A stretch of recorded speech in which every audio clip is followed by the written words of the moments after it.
Me, at the age of 5, listening to the X-Men theme song. Can either of you guys sing the song? I'm not allowed to play it anymore on the board. Me, at the age of 35, listening to the X-Men theme song. I have been sent that at least a million times, not from people, but from Instagram and TikTok being like, hey, I think you'd like this. Well, clearly they were right. I do like that. No, I don't. But also, I think that they have gone beyond the skippable intro in the fact that they now have a Game of Thrones-like evolving, living intro. Yeah, they do. I mean, it's crazy. I mean, I remember when we were like just talking about stuff a while back about all this X-Men stuff as we're waiting to finally get this show, seeing how there was like additional stuff created, like people had made like covers of it over on Apple and whatnot. So like I've been listening to that on repeat for at least, I don't know, the last 4 years waiting for this show to come. I'm saying more for the fact that you need to watch this intro to know who is in the episode, know who is dead, know who is leading the X-Men, because they're generally first. You listen for previously on X-Men to see who this episode is about. Great stuff.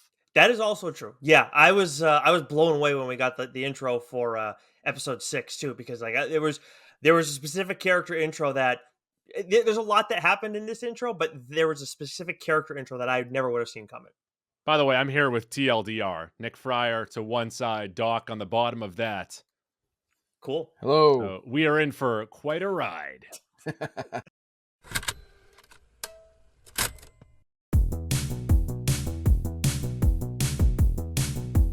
1 goo 3 yeah. Goo. Jaws 3. Goo. King of Queens. Goo. Meryl Streep. Entertainment. I'm Goo. We don't have neither of them. I'll say neither of you are Mac.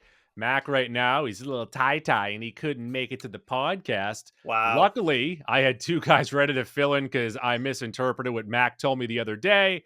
And I said, you know what? I love myself some X-Men 97. I have some questions about X-Men 97. So let me call in 2 boys that know how to read. Nick Fryer, Joe Gilmore. Yeah, we need to have pictures in order to read Goo. Don't give too much credit. I appreciate pictures help. The pictures do help. They make a big difference. Yes, that's huge difference. And I just got to say, it's always an honor to be on the Mac and Goo program.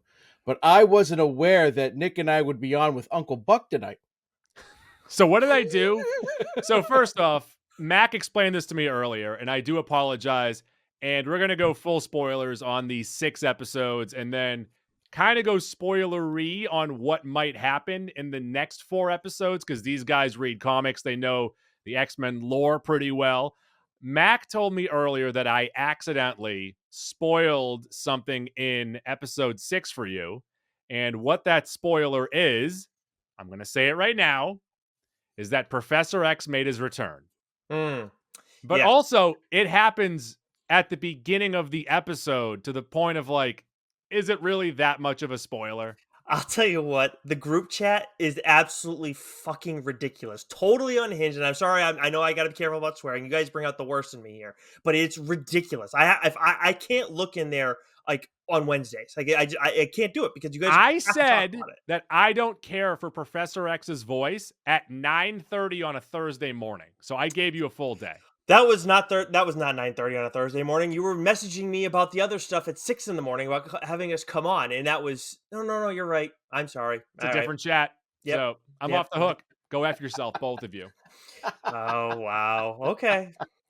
Interesting. Also, let's be honest here too. We knew that Professor X was coming back at some point, and 6 was the perfect landing spot where I didn't necessarily love that episode, but after what we got at the end of episode 5, you really needed to reset things and put into motion the characters that would play a big part at the second half of this season.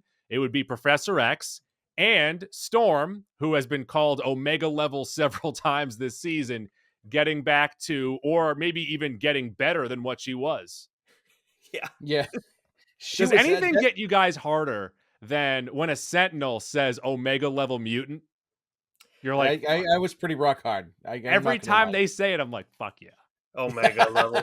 Dude, you're Yeah. kind of a voice actor. You could probably do a good Sentinel voice, no? Well, no, but they put a bunch of processing on there. That's Oh, not just a normal voice. gotcha. Okay. And actually, you bring up voice acting. I know I talked about this a little bit during our news dump at the end of last week during the X-Men Minute about how I feel like the voice acting throughout the entire run, starting in 92, even through now, hasn't really been up there. And it's tough to compare it with other shows, but like Batman the Animated Series has some all-time voice acting.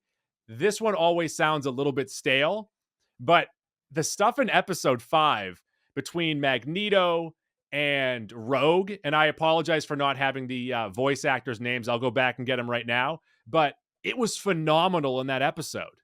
Gambit Yeah. too. Yeah, Rogues especially at the end when she just says, I can't feel you, right? That was such a perfect way to end that episode. And I think, she's been really solid, I think, throughout this series. There's a couple of characters on here. I'm like, oh, geez, that really stinks. And it feels like they're just sort of reading through the lines, going through the motions. But that episode, I think, was probably some of the series' best voice acting, period. Absolutely. Yeah, I'm not as. And I've said this before. Like, I don't get as critical with because I just don't have the same ear for it when it comes to voice acting. Like, I mean, even when we talk about like Invincible, I know Goo, at least you've said with like J.K. Simmons and with Jason Mantzoukas. Yes, exactly. Yes, where you're not the biggest fan of what the No, work. no. So Mac more than me. Mac doesn't like it because I'm a huge Zook fan. So Right. I'll take his voice every single time. Okay. And That's J.K. Simmons is actually a polished voiceover actor, going all the way back to the Peanut M&M. Oh, I actually didn't know that. Okay, I You know guess who the voice of the red M&M is? nope. That would be Billy West, the voice of Doug. Wow. Doug Funny? No way. Wow. Yes. Okay. Well, either way, I just like admit that when that's not like my strong suit in terms of like being critical. Okay. So, like I already said, I love the fact, and by the way, we're talking about X-Men 97. We're all huge fans of the original run of the show. I'll tell you this right now. I think I'm a bigger fan of what they've given us through 6 episodes here. And the reason why is it has all of the same feel, writing, dialogue, storytelling as the first run from 92 until 97. The big difference here is that the animation is at the same level now. They're able to rip it right from the comics and give you these amazing battle scenes that they just weren't able to do back then. They didn't have the budget. Yeah, they've Yeah. enhanced so much. They've taken such amazing strides when it comes to that. I mean, obviously, we saw that Sentinel battle that got teased Yes. before the show, but I mean, the stuff with Gambit in episode 5, like, Mhm. is like I couldn't ask for more as a Gambit diehard. Like, that was absolutely perfectly executed. That entire scene, and then you go with Magneto on trial. Everything there looks amazing. The fight in the courthouse looked great. The Jubilee episode where she's in the arcade game, that looked great. So cool. So they've given you everything possible with the animation here. Yeah, and I do think, and look, we praised the original X-Men show, and I do think it was outstanding. Yes. But I do think that you brought up the storytelling and the writing. I do think that is actually improved a little bit Mhm. too, because while there's still a lot of good stories in there, and it's a lot of everything's connected for the most part in the original X-Men show, I felt like, especially on rewatch, there's a little bit more jumping around, and maybe it's also because of the experience as a kid, but now it feels like a much more cohesive thing, and then where we jump around, it feels like all part of this larger story in a more connected way than in the past. And Yeah, also, but sorry. Doc, go ahead. Well, I was gonna say it wasn't even the best like looking animated show at the time either. Like Batman was, much better animated. Spider-Man, right, was a much cleaner looking animated show than X-Men. So I love the fact that we're getting this now when the technology is just so good. It's so refined. It's so clean. It's absolutely fantastic. Now, we have seen that we are going to get a little bit of what the original show gave us, which is 2-parters, 3-parters, long stretches. And this season is going to end with a 3-parter. The 3-parter is going to be called, let's see here. Where did it go? Someone read it to me. I believe it was Tolerance of Extinction. There we go. Tolerance of Extinction is going to be a 3-part finale, which is going to be led into by episode 7, which is Bright Eyes, which is a Cyclops-focused X-Men episode where he is trying to find Trask, who they believe is responsible for the genocide. And, of course, we learn at the end of episode 6, he's just a pawn in the scheme of Sinister. And I'll ask you guys a question about this after that. Do you believe that there's someone else involved? Maybe someone's sister? You know what I'm talking about there. But I'm also excited for this Cyclops episode because not only have they, made the animation a little more 3-dimensional, Cyclops, Scott Summers, also more 3-dimensional. Yeah, and I think with his action, like that's a character who I always appreciated in terms of what he brought to the table with his powers. But I'm not the biggest Cyclops guy for a litany of reasons. But the action that we've gotten from him has been some of the best stuff. Some of the best stuff in this show, period. Especially like the landing that he did. I think it was in episode 1. But yeah, obviously there's a lot going on with him right now, and the whole thing with the love triangle that he's. Is this a triangle when it's the same person twice? Yeah, it's 2 different people. It's a clone. Yeah, they're kind of the same. 2 genes at the same time. There you go. Boy, yeah, that's not a bad time. Yeah, it's going to be interesting because I don't particularly care for how they've handled Cyclops. Okay, especially in episode 5, because I'm a little bit more of a Cyclops fan. I'm a Superman guy as well, so I kind of like these characters a bit. Boy Scouts, but he is the Leonardo, right, of the X-Men, so he's easy to pick on and I thought the way he was portrayed in episode 5 was so out of character for him. Like, may I step in real quick? Yes, you may. Scott has lost his father figure in Professor X. He lost his wife in Jean. He lost who he thought was his wife in Madeline. He lost his child. He's lost a lot. Maybe he's going through some stuff right now, Doc. Yeah, he's got to be a better leader. He's got to be stronger. He's got to be that glue guy. He's also, at the point when he was doing this, he was second in command. He wasn't the leader of the X-Men. Yeah, well, yeah, Magneto coming in and stepping on his funk. I get that. But I don't know. There was something about it, just the way he was portrayed that, and maybe it goes to the voice acting too.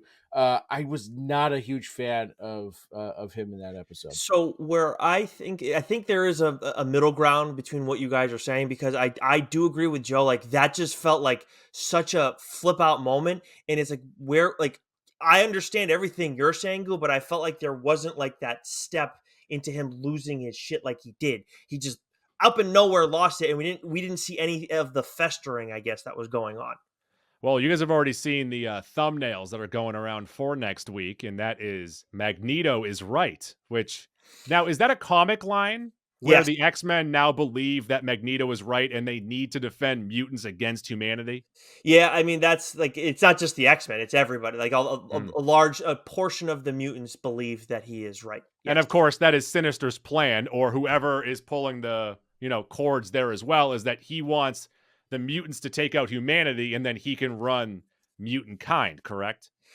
Well, they may want to use mutants for their own, power. They may want to eradicate the world of mutants too, because if you're thinking of another person possibly pulling the strings like that, I don't know if you want me to like drop names right now. Yeah, go ahead. Just start dropping names. If it's Cassandra Nova, I mean, like when it was her in the comics, which was in the new X-Men, which is a Grant Morrison run, like when she took out Genosha, it was like 16 million mutants. So I don't know I don't think we have the death count yet for this, but I'm pretty sure it was a hell of a lot more than in the comics than what we saw. Also, for the folks at home, who is Cassandra Nova? So to put it really simply, that was Charles' sister. The way she became Charles' sister wasn't like normal ways. Like, it was like in the womb. I'm not going to get into all of that, but I'm not a doctor. I can leave that to Joe. But it's basically his sister. Okay. Joe, can you tell us the medical Way that they're brother and sister. Well, when two people fall in love, Yes. Goo, Uh,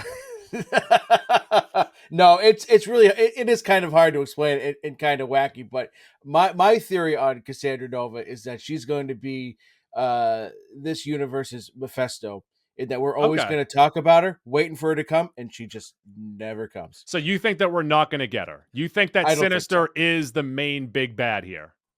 I think he's the main big bad, and we get this little Easter egg, because I know this is one of the questions later on, but we get this little Easter egg of the Watcher, Mm-hmm. and he's just sort of there, real quickly up in the sky, and we know that the Watcher does have, some run-ins and some with Galactus. So I've got a feeling that maybe we're going to get there's a possibility getting a tease of Galactus, which could probably, hopefully carry us into the next few seasons. And that Easter egg was in episode 5, I believe, correct? It was, yeah. Is there? I think it was like right after, Magneto and Rogue sort of have their talk. I can't remember exactly when in the episode, but it's a sky shot of the cityscape of Yes. Genosha, and you just sort of see him up in the stars there. All right, so previously on X-Men, before we get to our questions of what is going to happen, what are we going to do here for the second half of the season, the unofficial second half of the season, of course. It's kind of like Major League Baseball. It doesn't happen right at the 81. It's around game 100. Let's see here. Cyclops is the leader of the X-Men. After the death of Charles, they battle Sentinels. It's an amazing scene. It seems like Storm is a bit too OP there. Like they're just letting her hang off in the background, and they'll fight at the beginning, and then when they need Storm will come in and just kill everybody. We also saw some amazing combination of powers when they showed it off in the trailer, they showed it off in the clips ahead of time, but when you saw Gambit and Wolverine and then Morph all using their powers together, stuff we haven't seen. Yeah. Love that shit. Yeah, that was amazing. Muppet GIF stuff. Muppet GIF, just everywhere. Yeah, that Magneto. was all time. Magneto then returns. He runs the X-Men. We then go to episode 2. Jean gives birth to Cable while Magneto is on trial. And while on trial, Storm loses her powers. And the monologue that Magneto gives in the sky is some great shit. Yeah. He's the character just has. They're really tapping into the potential that he has, both as obviously we've seen him portrayed as a villain more so, but now where he's trying to behave as a hero, Mm-hmm. like his presence is amazing. Also, Madeline shows up at the end of that, and then we find out Madeline is a clone created by Sinister. She becomes the Goblin Queen and decides to then be Madeline after they take her out. And in the process of this episode, Cable gets poisoned and has to be sent to the future with Bishop, which also takes Bishop out of our storyline now, which kind of sucks. Yeah, that is a bit of a bummer. Bishop's a badass character, but they're not. I mean, I don't think they just would have used Bishop as a plot device when they have him so much at the center of things in the beginning. No, and also with Cable most likely coming back once again, Bishop would probably pop back up again too, right? Yeah, one would think. Yeah, I got a feeling we're gonna see him again before the season's over. Episode 4 sees Jubilee in a video game. This is a fun little throwaway. It's also talking to the audience of, let go of your childish things. And I'll say this, no, I won't. No. Yeah, look behind us. Yeah, neither of us. Behind us. No, I'm not going to do that. I got a better idea. No fucking way. I know. Yeah. I actually do like how this episode is split, though, because they go with the 15 minutes of fun, no cutaways, to then 15 minutes of really serious Storm in this weird love issue where she falls in love with the person that is responsible for taking her powers away. Yeah, that one was definitely directly pulled from the comics. Yes. I think it was Uncanny. It was like I think it was in the 180s or something like that. Uncanny X-Men, but yeah, where she loses the powers because of a weapon that Forge created. They obviously changed some things here and there. In that instance, actually, she was defending Rogue as opposed to Magneto. But yeah, it was really nice because it's like you have her trying to find herself, and then like you said, Jubilee's trying to say find yourself, but in a different way. Move on from your shit. And then also the running storyline, because there's a bunch of running storylines throughout this entire season, but one of them that was really up front was the Rogue Magneto past that I'm not entirely sure how well it paid off. I wouldn't have minded if, say, they didn't sleep with each other in the past and, she was just so in need of touch now that they hooked up now. But what are you going to do? Yeah, I don't see. I only remember them getting together in Age of Apocalypse, so which is like kind of like another its own story that that's like Apocalypse is taken over and everything like that, so it's a different like timeline and all this kind of shit. So I'm not entirely sure that I recall another time where they were together. So it is kind of odd to see it mix like, and they did this with some stuff like where like they're mixing things together, which I get's going to happen, but that's an interesting choice. Yeah, it's I don't know. It hasn't been my favorite part of the season. But you also needed that to have that Yes. tension with Gambit, Yeah. with then Yes. the payoff of her being like, I don't need the physical touch. I need what you give me. And then what he does, he's dead. He's dead now, guys. I hope they could days of future past it. I'm still holding out hope. Well, but do you want that? Because I think it not only would be ballsy, but I think it would actually serve a very good purpose for the show to let him be dead. He's obviously a great character. He went out in a fucking badass way. And if you bring him back to life now, kind of cheapens it. So look, Gambit's why I got into comics and superheroes and everything. So it's like difficult. Like I love the way he went out. You could not ask for a better ending for a character because he's just someone who's criminally underrated. And I mean, and I get it too. When Rogue is his wife, like she's all powerful. He's not. So for him to go and do something that her and Magneto couldn't do is huge. But I do agree with you, Goo. Like you can't bring him back this season. I'd love to see him come back, but I don't do it. I don't want to bring him back at all because now we know that Charles is back. I think you need to have some stakes here because Magneto's going to come back. Magneto's going to be a bad guy again. Am I right with that? He's going to be a bad guy. I mean, if he comes back, he'll be a bad guy. If you don't think he's going to come back, I'm just saying. 100%. He died off camera. He died off. You don't really see his kind of behind all that. Yeah, and I mean, episode 5, huge kick in the nuts by the end.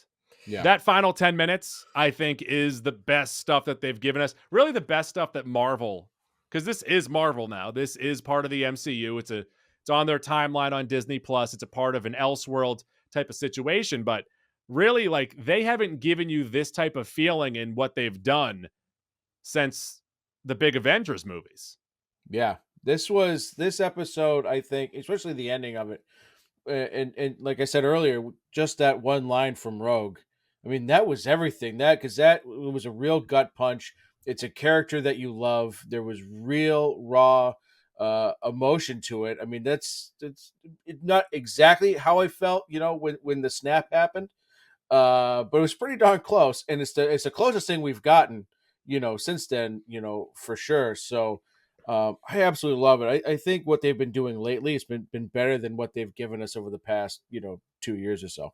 It just proves like how quickly like X-Men can make its impact, and obviously it's helping because like you're taking something directly from when we were kids and just furthering that story. But at the same time, this is just going to remind everybody how this is reminding everybody how awesome the X-Men are, and we're going to see real quick like this like. Yeah, okay, all the other stuff was great in the past, and there's no knocking the Infinity Saga, but what you can do with the X-Men can do that and more. So I do have some questions about episode 6 because we do get a little more confusing. This is when they're really opening things up here. Charles is alive. He's out in space. Can you explain that situation? Why Charles is alive? I mean, we know why Charles is alive, but so his moving forward in what he does call, star-crossed lovers, whatever it is, but he was going to get married. He was going to move forward and take ownership over those people. Right. Yeah. So now, I mean, it seems like what I'm curious about with this is when you again, bringing up Cassandra Nova, and I do understand like the concern of like what Joe brought up, like how she could be the new Mephisto where we keep talking about her, but we're never going to see her. But if she Oh, had also, she's in Deadpool 3, so we are gonna see her. But okay, maybe that's not right. in this. That's right. Yeah. Yeah. So maybe, and that would probably make sense why we wouldn't see her in this. But there is stuff that happens like around. There's like certain events that happen with her. Like she's the one that made the Genosha, like that whole attack happen. And then when after that happened, Charles in the comics killed her, but she actually switched bodies with him, telepathically. And then he went and lived with the Shi'ar, and Lilandra, married, and like started creating a whole mess there, and like took out all her people and everything. So that was a whole thing. So that's there if they wanted, if they decided to do that, but I don't think that's what it's going to turn into. Yeah, I would agree. Okay, and we also saw that Storm got her powers back. She, moved past not only her physical demons, but her mental demons as well. And she also got a cool new suit. Her original suit, actually. Ah. Yeah. Oh. So yeah, pretty nice little throwback there. Obviously, we think of her more for her white suit, and then recently in Krakoa, she got this like kind of a cross between, like a similar look that she's had in the past with the mohawk, but like definitely more of a metal look, and it's great. All right, let's get to some questions here. I'm no longer allowed to play the 21 question sounder because, hey, we don't have the rights to that music. But what retcons to these characters so far have you liked the most? That's a good question. Nick, you go first. Well, I mean, I think they cleaned up the Madeline Pryor story really well from the comics, because that was one that came out in the I believe that was also the 80s. But yeah, that got really like crazy messy, and like she was like kind of like she took hold of Nathan, like she didn't, the way she found out about like she took hold of Nathan, and it seemed like she was like threatening the child in a way, and it was just, it's kind of a little sloppily told. I think here it was more refined. The way she found out that she was a clone of Jean was a little bit quicker. I still think there's more to be done with this character, but I do like how they've cleaned up some of her stuff a bit. I'm a big fan of what they've done with Morph, because I hated Morph in the original series. Same. And I was telling Nick earlier, I was like, because we were talking about the whole Gambit thing, and I'm like, they have to bring Gambit back. They brought Morph back, for Pete's sake. They're gonna bring Morph back. They got to bring Gambit back. But what they've done with them, they've given him like just that nice quippy sort of comedy, adding some Sassy. levity. Yeah, very sassy. And in the scene, where he's needling Gambit about how Rogue and Magneto have like booked up all the times in the Danger Room. I thought that was just absolutely hysterical. So I love what they've done with Morph, and I gotta be honest too, I haven't minded Jubilee, this season. Yeah. Kind of been underused. And now, so as she gets older, does she, get a better hold on what her powers are? Well, I think we got a glimpse of that, Yeah. in the episode there that she was starring in. And so I think, as she I think you put it just right. As she gets older, just like everyone else, she gets a better understanding of what she's capable of, and she's more than just jazz hands and little sparklies, out of her fingers. See if I can replicate that, Joe. I'll see if I can replicate Oh, that. yeah. He did something on the podcast the other day where he did, and literal fireworks were on the screen. I have no idea how he did it. You got to clip that and post it, because I have the clip. I haven't posted it yet. I can't. Stunning Jubilee. Also with Morph, I think so far, outside of maybe what Gambit did in episode 5, that has been the best use of powers so far. It's been the coolest look of powers, especially when they were taking on the Goblin Queen, when he went from magic to dark magic. Oh, yeah. Yeah, that was really cool. I forgot about that, because I keep thinking of him turning into Psylocke, and I really like that a lot too. So yeah. Oh yeah, when they were in the courthouse, that also looked great. Yeah, I can't remember who else he turned into, but she obviously stood out. Let's flip it and reverse it. Which change that has happened so far, which retcon to these characters or story, either from the comics or from the original cartoons, have you liked the least? Nothing really stands out for me in this, quite honestly. I've absolutely loved this show, so I don't have anything to add, although I'm sure, Joe, whatever, you have a pretty good point here on this one, I think. Well, I mentioned it earlier, and Goo just slapped me in the face. Look, man, I'm just trying to help the guy out. He's gone through a lot. Well, I'll put it this way: you've those are excellent points, and I wasn't really looking at it that way. But like that whole thing was Nick sort of summed it up perfectly, right? If you had given us sort of a slow build, like of him just sort of starting to Sometimes lose. people just put everything, they just let it build up, build up, build up, and then they snap. That And then happens sometimes. This is Well, true. it does. It's the human condition, Goo. But I just have felt overall like, just in general, Cyclops' character has been, I don't know, he hasn't been as strong as I think he was, as he's often portrayed in the comics, and I even felt like even in the original animated series, at least he has some tone to him.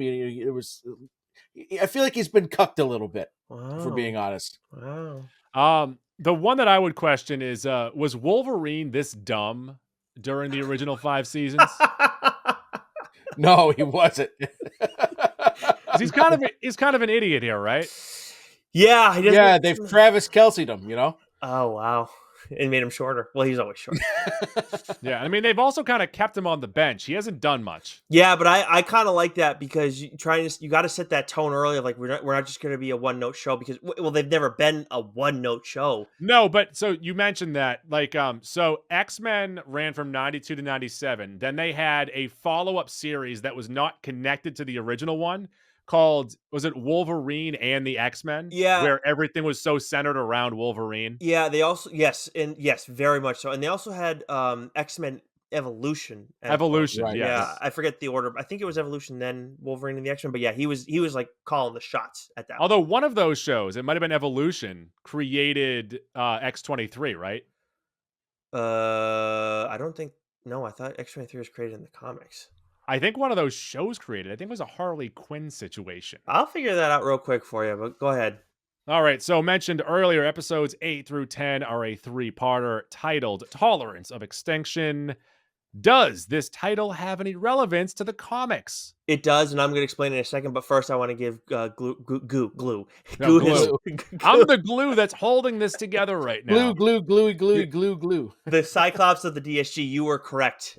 Created by a writer in the X-Men Evolution show before appearing in the comics. Didn't realize that. So first off, that show / the person who created that character will get more just due as soon as she gets into a couple more movies. Yeah, and because that character's so freaking cool, and there's more to be done with just the Wolverine family, which I may touch on in some capacity later. But yes, so regarding the tolerance is extinction, it's kind of it's very much a combination of two different stories that we've gotten in X-Men comics. So in the 90s, there was Operation Zero Tolerance, where this guy Bastion was at the center of everything, and he's like a really bad guy, as you might imagine.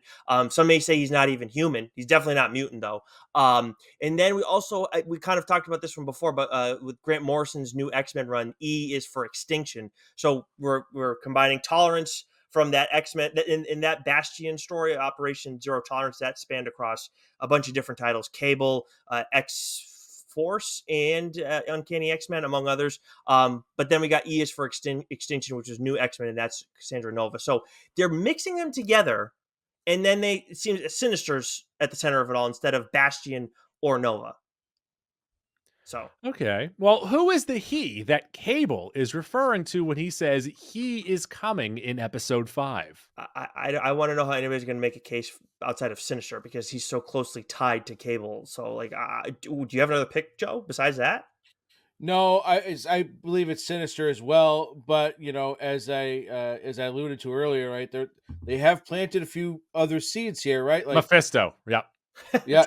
Well, Galactus, possibly. We could see there. I don't think Apocalypse is that far out of the equation either, because we know his role with the X-Men and wanting to exterminate them as well. So, but I feel like it's Sinister. I mean, it would do a very good job of sort of tying up what they were telling in the original X-Men animated series, how they ended it, and how they've started this one off. So, I mean, it'd be very hard pressed to see it be anyone else. Now, we do know that a Captain America character will be, I believe, in an episode toward the tail end of the season. Also, the original run of the show had crossovers with Captain America, with Spider-Man. So that means that they're in the same universe. And I believe that the Silver Surfer show that came out in the late 90s is also loosely connected to this show as well in the same universe. So does that help anything? In terms of bringing in like what characters that you're going to In terms of who he could be. No, I think it's Sinister. I'll be pleasantly Did surprised. I just waste a minute? Did I just waste a minute? I mean, no, because I don't think I knew that the Silver Surfer show existed. That's not ringing any bells for me. So It was actually really, the animation was like oddly very weird and cool.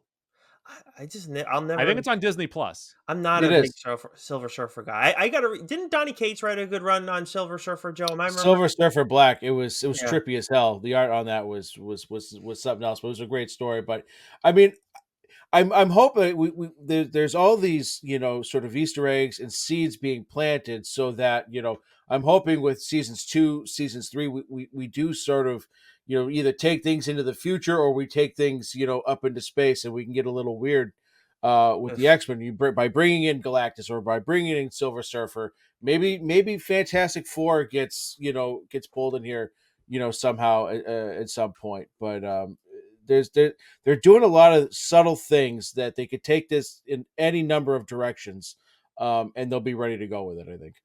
We have been introduced to Madeline Pryor, the Goblin Queen. And will she remain a prominent character on this show, or will she just operate in the background? Will she just kind of pop up here and there? Did she die on Genosha?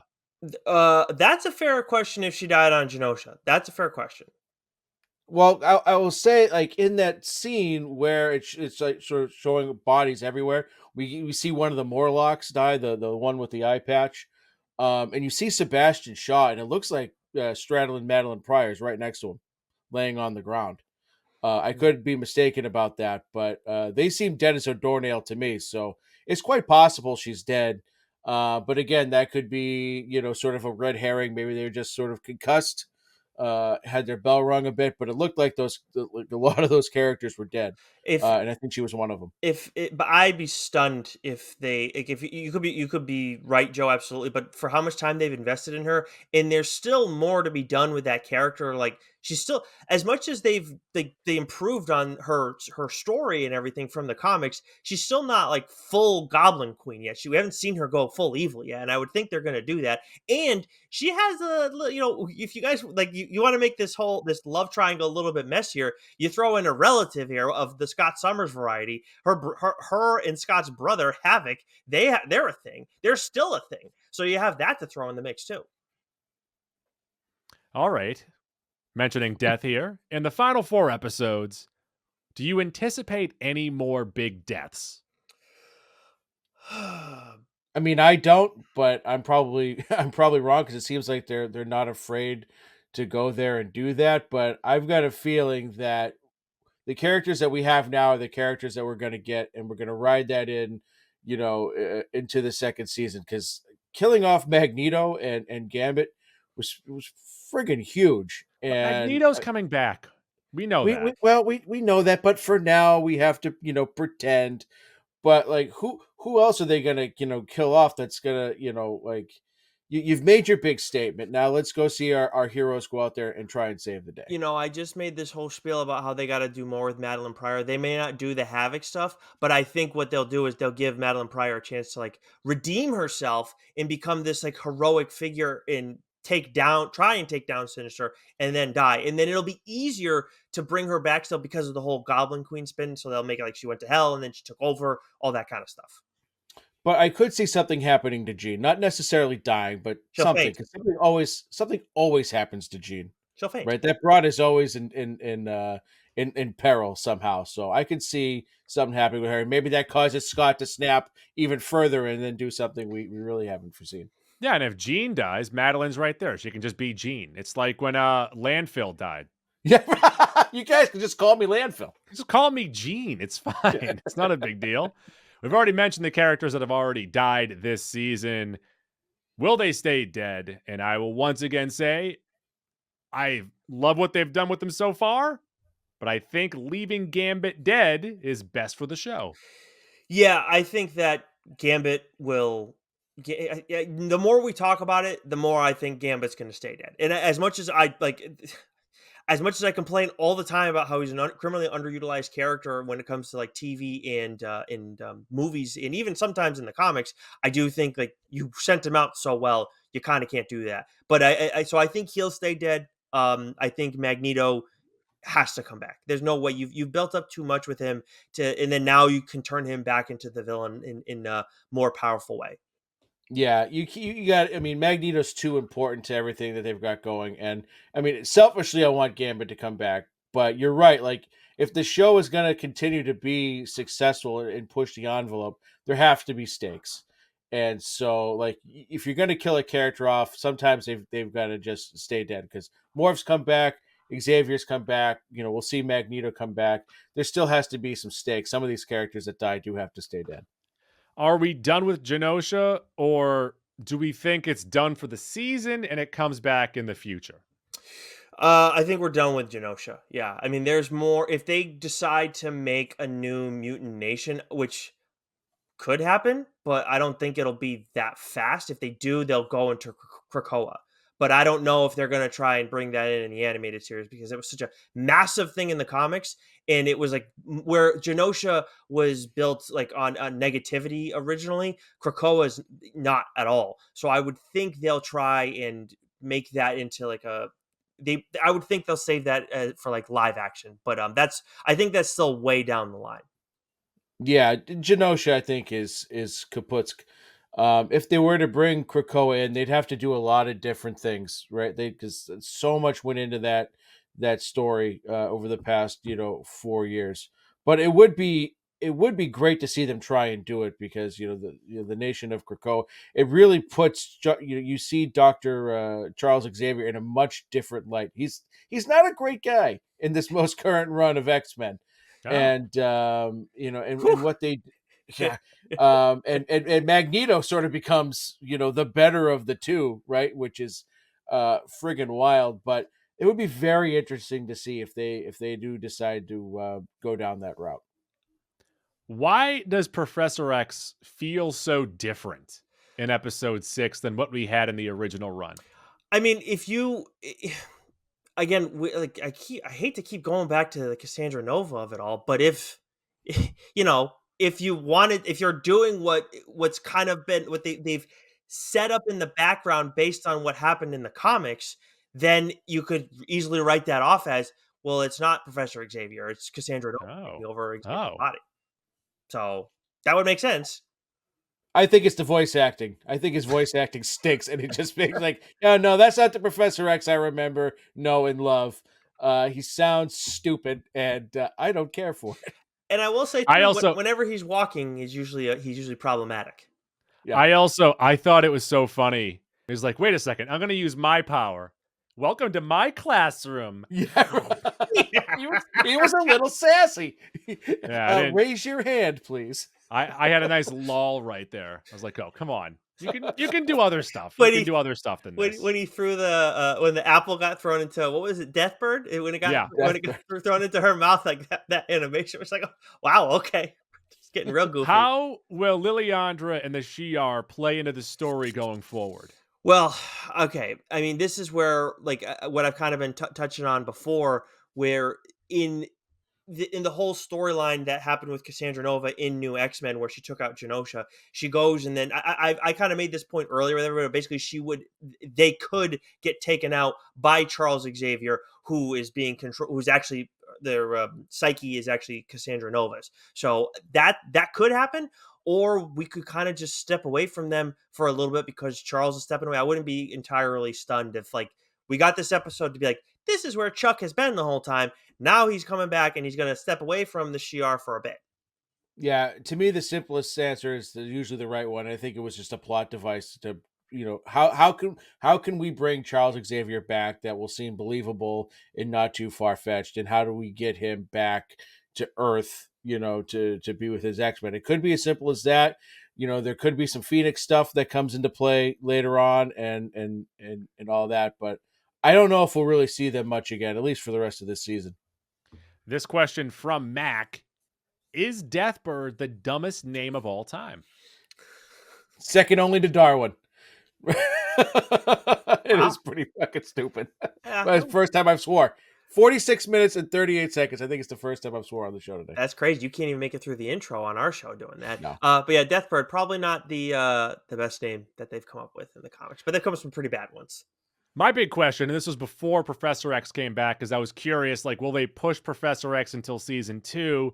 And I wanted to know, will Scott leave the X-Men? And you guys have mentioned to me Krakoa as a possible him leaving to lead there.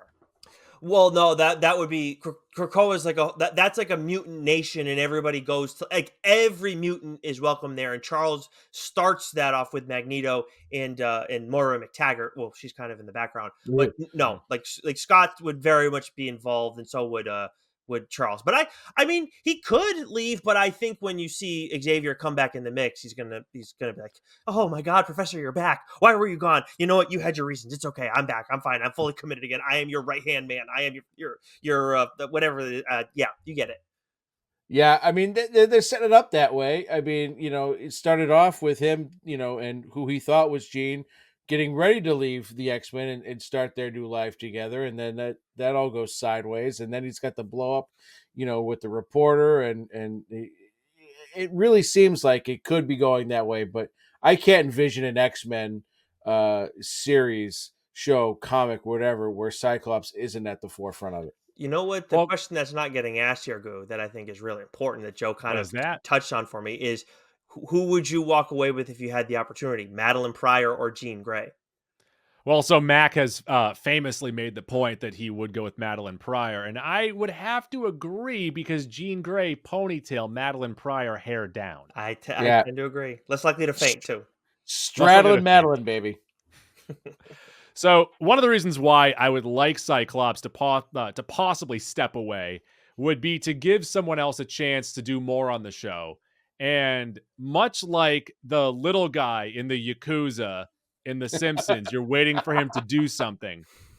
When is Wolverine going to do something? Oh, they'll figure it out with him. I mean, honestly, if they don't, then I think that's huge for the X-Men going forward, just because it shows they can do so many. I don't mind it, because I feel like the X-Men have so much that are still like, they're still like having the holster that, like, we're talking about Cassandra Nova, and I understand we're going to get her in live action, but we're bringing up other characters, other villains, other storylines that could happen that they just kind of don't touch upon. And I do feel like sometimes there's this like concern of, oh, we have to do it around these certain characters, and we can't deviate too far with certain stories and blah, blah, blah. By showing, hey, we can kick ass without Wolverine being, at the forefront of things. I just think that's really good for the show going forward.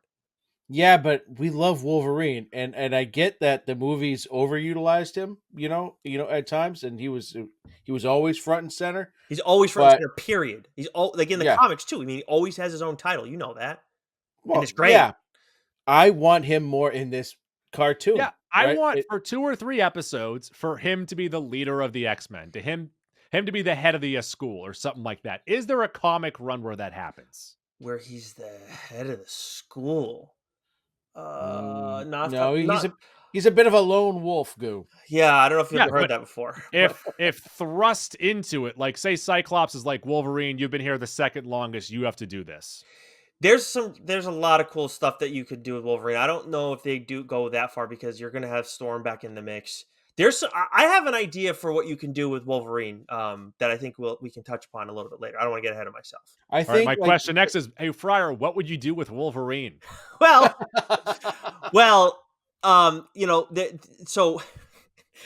So Wolverine has a lot of kids. Some are because it's not entirely an Antonio Cromartie situation. I do think that, we obviously know with X-23, he didn't have any control of that. But then he also has a son, Dakin. There's also, he has another kid, a clone of X-23, who then by definition is kind of his clone, named Honey Badger. And then I'm not certain if there are other kids, but I'd love to see like a family story where we have all of them thrown in the mix and fighting with one another. Everybody claws out, just going nuts. Because Dakin does have a history of being, not a great guy. So you have that you could work against. So there's a lot of you have a few different options here, and that could be a very Wolverine centric story. And then you're bringing in new characters to the mix and a familiar one in X-23. Okay, that's a good answer, I guess. What is the significance of bringing Captain America into all of this? I mean, I think it's they've they did that, like you mentioned before. They did this in the original series, season 5, I believe, right? Somewhere around yeah, there. yeah. It was a nice sort of like flashback, to their first encounter. I think it's just a way to just sort of incorporate. Like X-Men's always sort of done this, where they've had just sort of random characters from the Marvel universe, be a part of it. So unless they plan on doing some massive crossover, leading in, to end season 1 and into season 2 or whatever, it'll probably just be a cameo type thing. So we don't know the timing of the exact episode that Captain America is going to show up yet, right, Goo? Correct. Okay, so what would be great is if you have him show up like in let's say episode 10, and let's say the mutants are becoming a massive problem, and now the Avengers have to get involved in some capacity. Oh. We could get the Avengers versus X-Men storyline, which would be really, really cool. Oh yeah, that'd be fantastic. If we were able to get that, and then you get Phoenix Force involved in there, and you get a ton of different X-Men. You would be skipping around on some significant Scarlet Witch stuff, but it would be at least you could start the tensions maybe here.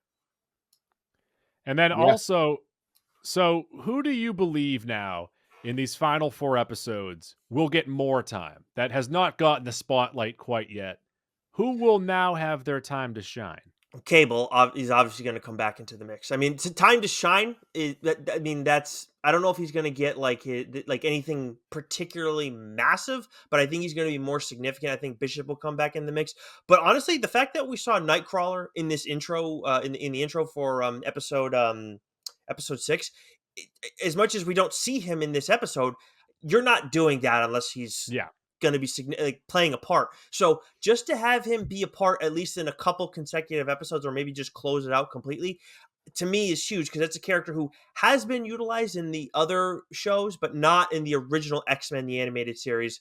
So like he did show up, but not nearly enough. So I'm really hoping it's going to be Nightcrawler, especially because he's like he's up there, he's like a top 5 favorite mutant for me. To lose Gambit, I need Nightcrawler back in the mix.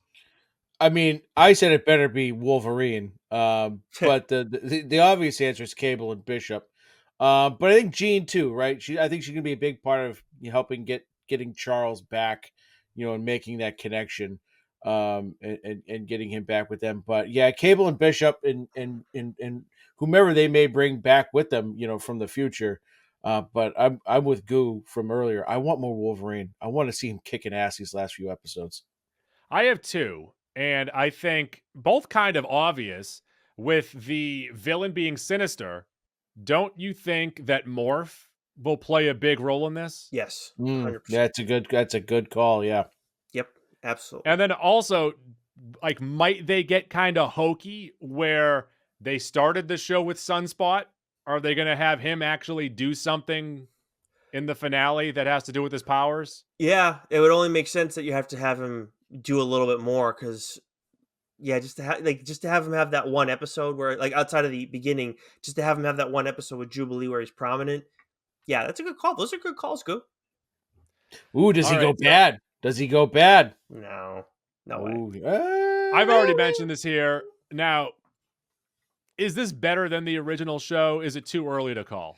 It's too early to call. I mean, look, for all the critiques that we have on the original show, I mean, it's amazing. It's all time. It got brought back for a reason. So I don't think you can say that yet, but you could not ask for a better start. And I do feel like the foundation is set for this to be better, but it's not there yet. You need time.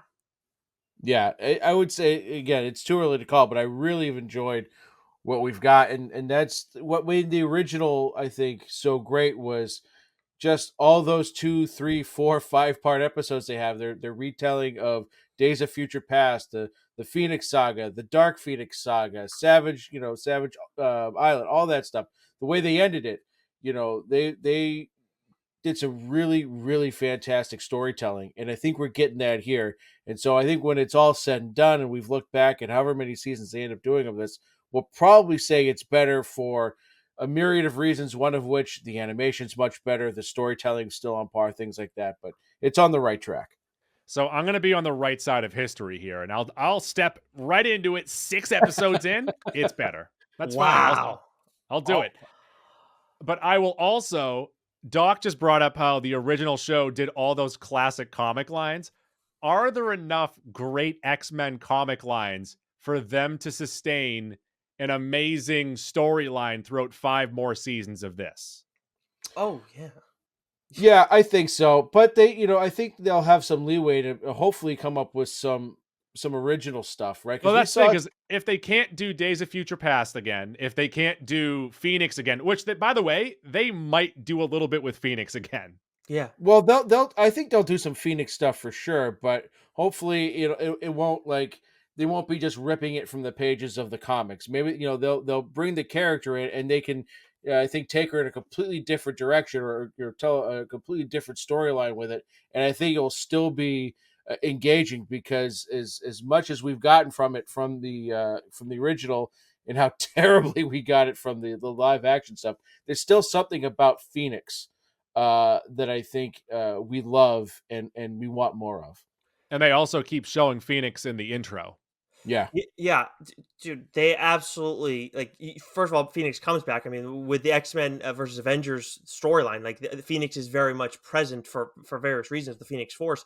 But, like, yeah, you absolutely, they have plenty of stories that they can do. We're talking about Krakoa and Avengers versus X-Men, and there's still plenty of other things that are going on. I mean, even when you look at Krakoa, there's like that's a whole season of a show. I think they'll reserve that for live action, but absolutely, you have. Well, you said reserving for live action. I feel like they're going to reserve X-Men versus the Avengers for live action. They might. They could very well do that too. That is a fair point. But part of me wonder. Well, but see, like, I'm talking about stuff too. In fairness, that's happened. Avengers versus X-Men. I think I was in college when that happened. So that's like the last 10 years, 15 years of stuff that's been going on. So there's still plenty that they have not touched upon. 100%. But will they be able to adapt and make it enough for a wide audience to grasp it and not be like, what the fuck is happening right now? Yeah, and I do think with what they're doing, as much as we keep talking about Cassandra Nova, I do think what they've done with that story to this point, where they took 2 ideas, they're taking multiple ideas and mixing them together, and then throwing Sinister at the center of it all, which also links it to Cable. Like, I do think that is, I think, like, that's where they're kind of, they have that right feel for, we're going to do this stuff from the comics, but we're going to make some changes here so it's a little bit easier for people to take in, to make it a little more palatable. But I would like them to take bigger swings, going forward, and not just have to hold everybody's hand. Well, I think that they might have. No, I mean, they went all out for this season, but I think with the popularity of season 1, they'll be able to do that. Yeah, I tend to agree. And it's just, you need to refamiliar for us, and people who maybe don't read comics and don't watch the movies but loved the show as a kid, if this is their first time they're getting back into it, they need to be refamiliarized. And then on top of that, you have a whole generation of kids who think the Avengers are the greatest thing since sliced bread, and they don't even know what the X-Men can do. Calm down. It's sorry, I'm not. You got him swearing, fired up. Yeah, you got him fired up. He's gonna be up all night now. Let's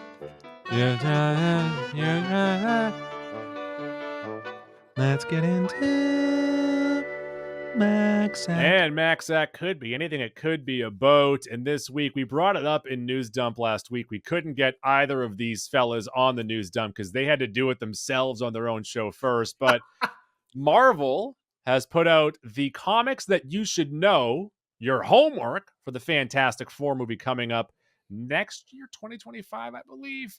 And they said Fantastic Four number 1 from 1961, numbers 48 through 50 from 1966, the original Galactus run, and then Life Story from 2021.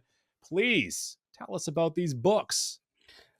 So yeah, I mean, some of these are pretty obvious. Like Fantastic Four issue 1, that's the traditional origin story for it. But as I talked about on TLDR, like Life Story is a 6-issue run that I think uh, is a perfect way to sort of, I think, introduce or reintroduce, the Fantastic Four to the audience, because we saw, like, in the poster that they released, right, sort of this sort of retro looking poster, which is kind of similar to some of the covers of the comic books from Life Story. Life Story is a comic that goes through the 60s, the 70s, the 80s, the 90s, early 2000s, and 2010. So you really see them throughout the decades, and it's really, Galactus focus, which is, what we get from issues 48 through 50, the original Galactus saga. What makes Life Story, I think, such an interesting book for them to use is because it gives you, their origin story, but within their origin story, Reed Richards, when they first go into space, gets a glimpse of Galactus. He doesn't know who Galactus is yet. So this big, scary celestial to him, but it becomes his primary obsession. And it really sort of ruins all of Reed Richards' relationships with all the people in his life because he's so obsessed. And we see these characters as very flawed characters. Reed's a real piece of shit. Sue Storm, she's not so great either. And we see, Johnny Blaze and the Thing really kind of going through their own stuff as well. And, the way it builds and the way we get Galactus, presented to us, I think is real excellent. Like, this is a great story for anyone who's not a huge Fantastic Four fan, but sort of wants to get sort of ready for, the upcoming movie. I would 100% recommend reading that. It's a quick read. It's 6 issues. And will give you a lot of really good stuff because you also get the Silver Surfer in there as well. We know this. We know they've casted the Silver Surfer. So that's a series that you can read. You can bang it out and in an hour. And get a really good sense of what might be coming down the pike. I'll tell you what, Goo, I am the least excited about the Fantastic Four of anybody possibly that cares about Marvel. But then Joe told me all about Fantastic Four Life Story. I still have yet to read it because he only just told me about it a few weeks back. I love the concept of that story and what they do with Reed Richards, and knowing what they did in that story, and knowing that it's important to to their introduction to the MCU. As Joe broke it down, I was like, that's why Pedro Pascal was cast in this role, because of what they're going to do. If they're going to use what they did with him in Life Story, Pedro Pascal is going to be able to handle that role perfectly. All right. Where can the people find you? You can find us on Twitter and Instagram at TLDR_pod and on Threads, if you're still into that. We're also on... You guys are still on Threads? People ask us to post on Threads, so we occasionally remember to do so. And then also you can find us on all the podcasting platforms that you'll find Mac and Goo on as well. Threads took up too much space on my phone. I had to delete it. Fair enough. They wouldn't let me post a video the other day. I got very mad. Really? It was too long. Too long, apparently. All right. You can find us wherever podcasts are found. Go on Apple Podcasts, write a review. We'll try and get you a shirt. Watertown Sportswear 3848. It's on Mount Auburn Street in Watertown. Also, tpublic.com merch. I would say that you could get this Magneto shirt, which is Mac as Magneto floating hot dogs. But it was taken down 3 years ago. So unless you're cable, you're not getting this shirt.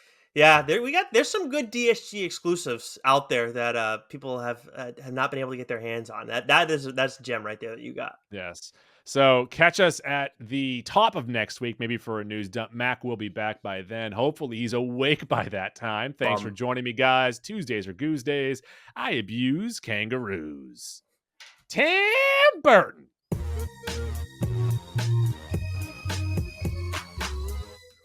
Please flip the cassette over to side B to continue the adventure.